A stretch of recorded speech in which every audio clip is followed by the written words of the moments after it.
10.1 intro part बहुत अच्छे से पढ़ा था। अब हम लोग करेंगे आज इसकी एक्सरसाइज। कह रहे हैं कि represent graphically a displacement of 40 kilometre 30 degree east of north. अब देखो भैया, ये नॉर्थ, ये साउथ, ईस्ट, ठीक है जी। 40 किलोमीटर जाना है ईस्ट ऑफ नॉर्थ। मैंने बताया था पीछे से पढ़ो, उत्तर का पूरब। ये यहाँ से चलना स्टार्ट, मतलब नॉर्थ से हम किसकी तरफ जा रहे हैं, ईस्ट की तरफ। और एंगल कितना घूम गए, 30 डिग्री। तो 30, बच्चे कंफ्यूज पता है कहाँ पे होते हैं, वो इसको बना देते हैं 30, जबकि ये होगा 30 कि नॉर्थ से हम चले तो नॉर्थ टच होना चाहिए उसके साथ। 30 डिग्री ये हो गया, और 40 है तो 1 2 3 4, इसको हमने क्या दिखा दिया, 40 किलोमीटर। ठीक है जी, ख़त्म। इनमें सबको आपको बताना है स्केलर कौन सी, वेक्टर कौन सी। क्लास 9 10 में फिजिक्स में पढ़ चुके हैं। 10 kg किसकी यूनिट है, मास की है। मास के एंड में एस आ रहा है तो वो स्केलर है।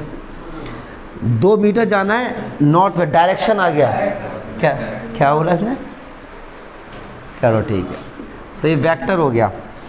एंगल की कोई मतलब, मैंने कहा 40 डिग्री का एंगल किस डायरेक्शन में, क्वेश्चन ही गलत है, स्केलर।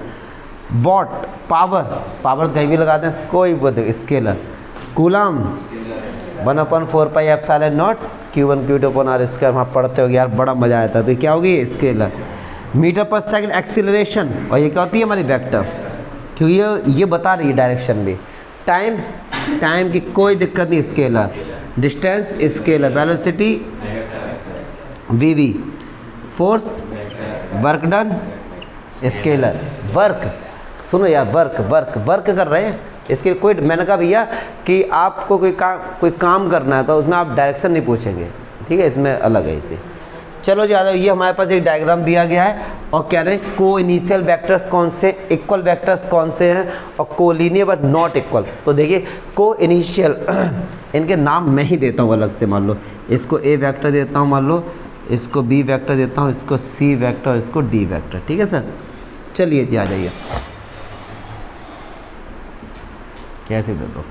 तो को इनिशियल ऐसे वेक्टर जो एक जगह से ही निकलते हैं, तो यहाँ से निकले तो ए वेक्टर एंड डी वेक्टर।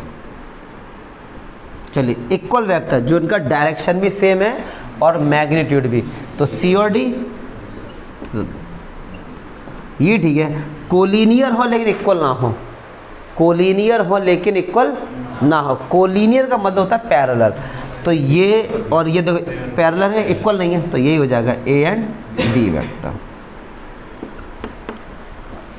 ठीक है, चलो एक और बचा हुआ है। 1 घंटे का इंट्रो पार्ट, एक्सरसाइज 1 मिनट में हो गई। सब समझ आ रहा है ना, क्योंकि इंट्रो पार्ट बहुत अच्छे से किया था हम लोगों ने।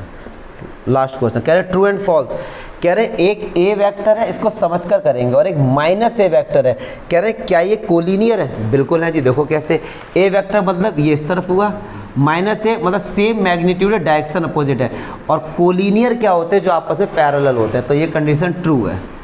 दूसरा देखते हैं, कहते हैं 2 collinear vectors are always equal in magnitude. भाई साहब बिल्कुल नहीं। कोलिनियर का मतलब होता है ऐसे 2 वेक्टर जो आपस में होते हैं पैरेलल। जैसे एक वेक्टर ये रहा भैया ए वेक्टर, और एक वेक्टर ये रहा बी वेक्टर। अगर ये पैरेलल हैं तो ये कोलिनियर हैं, बात खत्म। तो यहाँ पे कोई मैग्नीट्यूड की बात नहीं आई, तो ये false. Third, 2 vectors having same magnitude are collinear. कह रहे 2 ऐसे वेक्टर जिनका सेम मैग्नीट्यूड है, क्या वो कोलिनियर होंगे, बिल्कुल नहीं होंगे। समझो ना, एक वेक्टर ये रहा जिसका मैग्नीट्यूड है मान लो 5, और एक वेक्टर ये रहा जिसका मैग्नीट्यूड इक्वल है। लेकिन एक बात बताओ ना, क्या ये पैरेलल है, नहीं है, और जो पैरेलल नहीं है वो कोलिनियर नहीं हो सकते, तो ये भी फॉल्स। ठीक है जी। फोर्थ,